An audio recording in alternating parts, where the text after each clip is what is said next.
देखो उनका लक्ष्मण का नाम त्याग है, तो जब उनका लक्ष्मण का नाम त्याग है तो जब युद्ध लड़ रहे थे तो उनकी तलवार बहुत अच्छे से चलानी आ रही थी, तो उनकी पिता ने उनका नाम त्याग गुजर कर तेग बहादुर कर दिया। जब उनका नाम तेग बहादुर हो गया, उन्होंने कई कौशल कला काम किया और आगे बढ़े।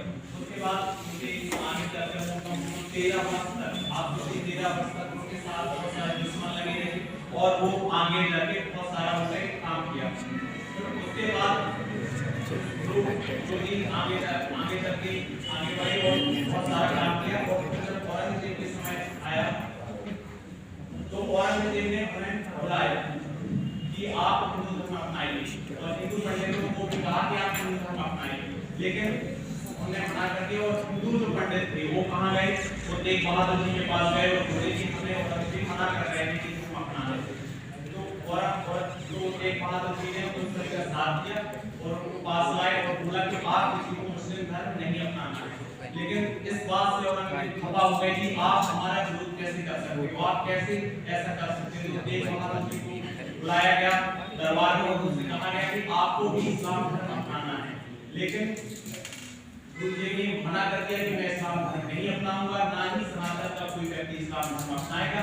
जब उन्होंने मना कर दिया तो उनको कहा गया कि आपको सजा मिलेगी, तो उन्हें सजा बचने के लिए, सनातन धर्म को बचाने के लिए उन्हें सजा भी दी और उनको सिर उनका कलम कर दिया गया। और साथ ही उनके जो साथी थे, उनके कुछ साथी थे, उनको पकड़कर रुई से बांधा गया और रुई से बांधकर उन्हें आग लगा दी गई। और एक साथी को पकड़ के उनको फालतू में पानी में डाल दिया गया, जिससे वो बुझ गए, जल गए। इस तरह से आत्मा दी गई। आप सोच सकते हो भाई, आज के समय पे आपके पास यदि कोई आता है और कहता है कि मुझे कुछ मदद चाहिए, अपने कुछ जरूरत है आपसे, तो आप लोग भाग जाते हैं, हम लोग भाग जाते हैं। यदि कहीं लड़ाई भी होती है ना, तो हम लोग भाग जाते हैं कि नहीं यार इस लड़ाई में हमें नहीं करना, इसमें क्या होगा। लेकिन उस सोचिए उनका काम सिर्फ ये था कि सिख धर्म को बचाना, उनका काम ये नहीं था कि सनातन धर्म को बचाना, उनका काम सिर्फ ये था कि हमें सिख गुरुओं में सिख धर्म की रक्षा करना। लेकिन उन्होंने हिंदू की चादर बनकर हमारे हिंदुओं के लिए, सनातन बचाने के लिए यदि आज वो नहीं होते तो आज हमारा जो हिंदू आज हम गर्व से बैठे या कुछ भी है, तो आज बहुत कम जनसंख्या हो चुकी होती। उनकी योगदान था,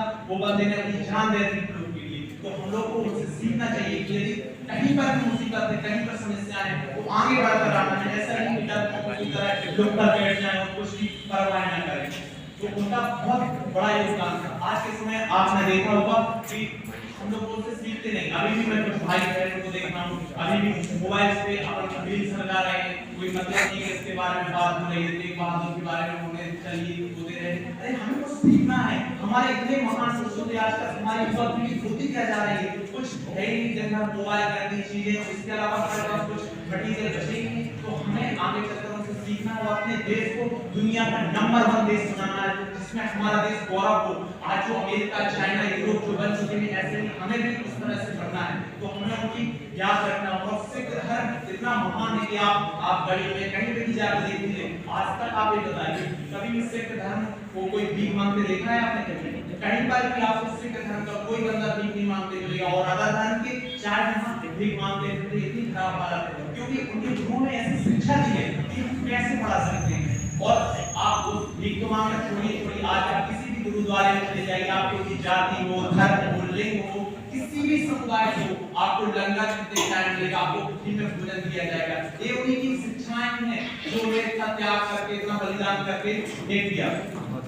तो हमारा यही बात है, यही अनुवाद है, आप हम लोग को बढ़ना है, आगे बढ़ना है और गुरुदेव की शिक्षाएं हैं उनको आगे ले जाना है। जिस तरह में हिंदी की चादर फैलाते हैं, उसी तरह जगह बनाना है, अपने देश को और आगे बढ़ाना है। और ऐसे ही और विषय में और महान नेताओं विद्वानों में अपन लोग ऐसे ही बात करते रहना है।